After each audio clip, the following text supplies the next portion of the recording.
And as an experienced lawyer, napansin mo doon ang pag-insert ng anong mga salita? Na alanganing salita? Neutralize po at negate. Negation ata nang nandun, ano? Yes. Anong mas madalas gamitin doon? Neutralization? Neutralization. Yung negation, ilang times na bang ginagamit? 5 beses po nabanggit yung neutralize at 2 beses nabanggit ang negate. Negate. So, sa pag-aaral mo, just in case you know, sa mga police material, is this the first time na ginamit ang neutralization, neutralize, negation, negate? May mga 1 or 2 na mga police documents na nakita ko po yan, pero wala akong alam na may ganyan sa mga utos sa drugs, lalong-lalo na sa war on drugs, kundi ito lang CMC 16-2016. Oh, pero yung mga naalala mo na-encounter mo yung terms, in what context mo naman sila na-encounter? In police documents? I think it was pointed out by then Justice Carpio in one of the hearings, the oral argument during the Almora case, the war on drugs case. Siya po ang nagbanggit po sa amin nung kami nakaharap sa Supreme Court. Alam mo, diniscuss ko na rin sa staff ko yan eh. What would be a better word to replace neutralization or negation if you do not have killing as included in the meaning of the word? Sige, can I benefit from your presence, Attorney Jokno? Kaya nga po ako nagtaka dahil alam naman natin na ang tungkulin ng pulis ay manghuli, mangkalap ng ebidensya at magsampa ng kaso. Yun yung hinahanap namin sa command circular. Mang-aresto kayo, kumuha kayo ng ebidensya, mag-file kayo ng case. Nung nakita namin paulit-ulit yung negate at neutralize, sabi po namin, bakit ito ay nailagay doon? Kung ang purpose ay mang-aresto, bakit hindi na lang ginamit yung salitang aresto? Mr. Chair? Okay, at Senator Bato? Yeah, Mr. Chair. I just would like to react. Yung insistence ni Atty. Jokno about using the word neutralize na puro killing lang ang gusto niyang palabasin. If you can remember, Atty. Jokno, during our senatorial debate doon sa UST, almost 6 years ago, sinagot na kita tungkol dyan. Kasi insisting ka na pag-neutralize, patay agad. Sinagot na kita extensively doon sa debate na yun. Kaya nga siguro ako nanalo. Ginawa akong senador ng taong bayan. Dahil nasagot ko yung tanong mo na yun. If I will give you the Google meaning of neutralize. Ito pong nakasabi. It is a verb. Render something ineffective or harmless by applying an opposite force or effect. So ano ibig sabihin yan? Render something ineffective or harmless by applying an opposite force or effect. Ano yung opposite force or effect na sinasabi? Yan ang sinasabi mong negation. Negation operation. Paano gagawin yan? Kasi sabi mo, gusto mo magpulis-pulisan eh. Gusto mo yung term ng pulis, talagang insist yung gusto mong meaning eh. Yung negation operations ay pagkakandak ng operations against the suspects. Pag magkanda ka ng operations, chances are na pwede mo siyang maaresto, pailan mo ng kaso para makulong at hindi na siya makapag-commit pa ng further crimes. Ineffective na siya sa kanyang mga criminal activities. Ngayon, sabi mo patay. Yes, pwede mayroong mamatay dyan sa neutralization kapag ang suspect ay lumaban sa operation because by all means, ang police has to defend themselves. Self-defense. Ewan ko. Tanungin natin itong mga former chief PNP kung ano ba talaga ang meaning ng neutralization.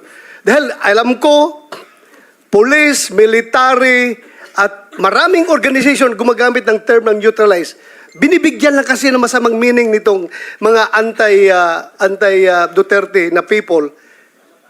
Ngayon, kinukot mo pa yung PDEA director na yes, he's free to make his own meaning, his own definition of that term. But ito ngayon, tatlong former chief PNP, Mr. Chair, can I ask General Gamboa, when I say neutralize, anong ibig sabihin yan?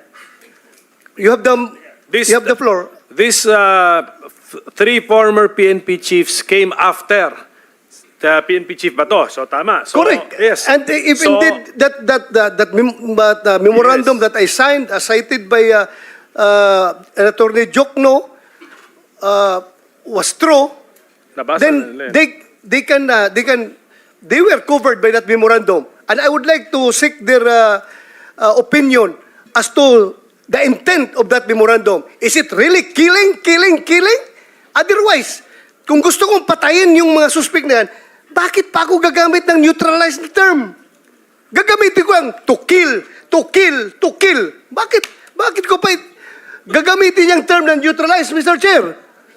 Can I hear from General Gamboa, Mr. Chair? So in order sa kanila, sige, who came sige, ganito sa records ko, no, after naging chief Albayal, after Bato de la Rosa, Albayalde, Gamboa, Cascolan, Sinas, Eleazar, Carlos, Danao. Ganun na nangyari, sige.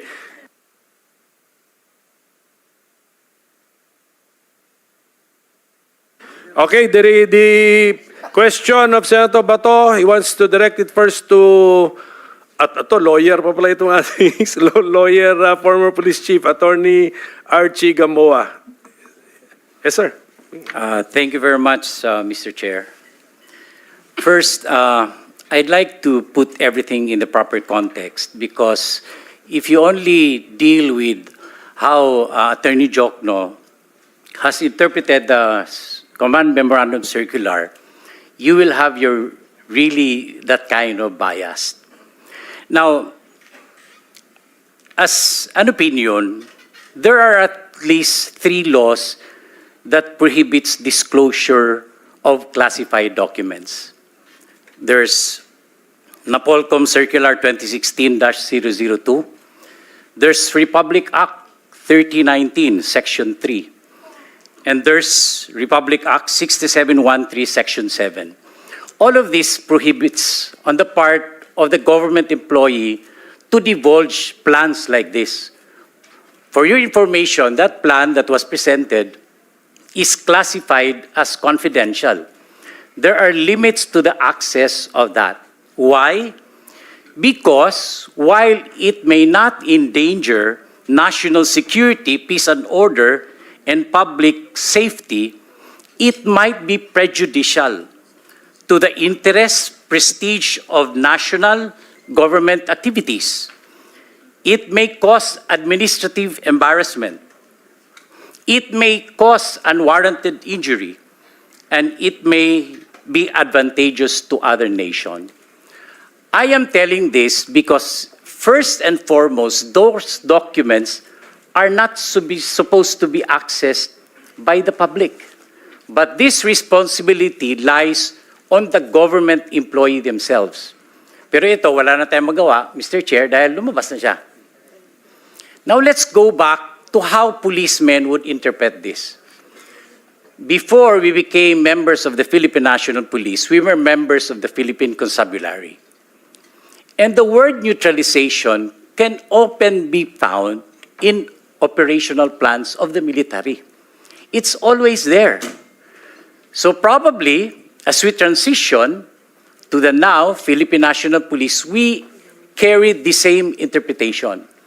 Now, if you look at the entire CMC, the Command Memorandum Circular, in the coordinative portion, it emphasizes respect for human rights as embodied in the 1987 Constitution, respect for police operational protocols, it's all there. So if you take it in its entire context, you don't necessarily mean neutralization is killing. Because it may cause, no? There's a question of bakit nag-iba ang shift ng strategy ng PNP to double barrel?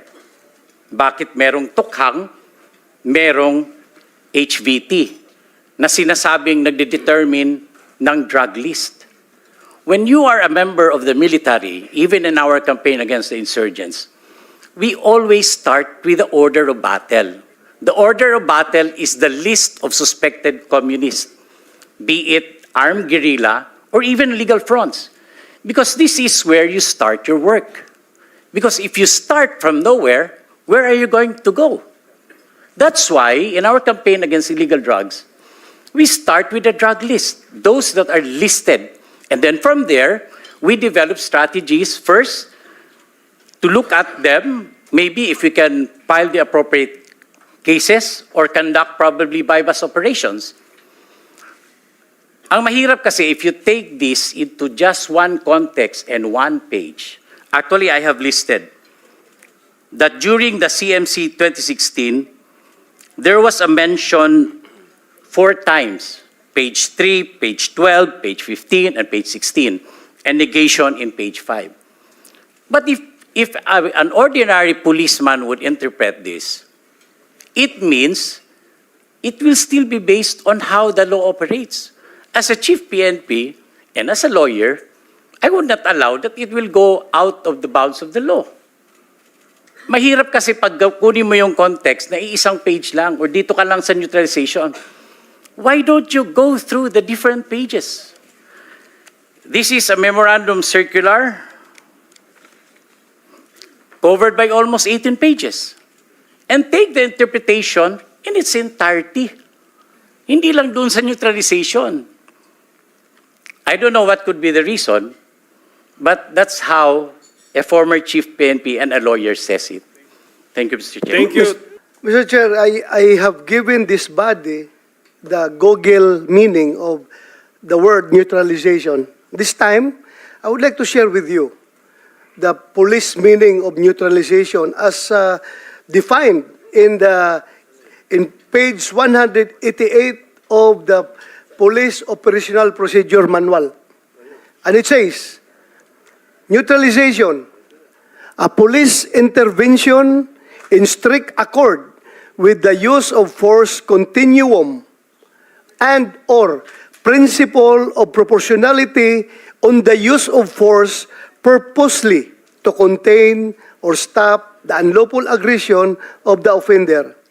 This may include an arrest, capture, surrender, or other acts to subdue the suspect.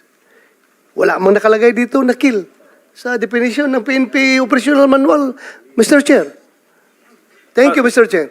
Mahirap kung ang magbigay ng meaning, somebody from outside the PNP ang mag-interpret sa isang police term. It should be people from within the organization be given the chance to interpret this term accordingly, Mr. Chair.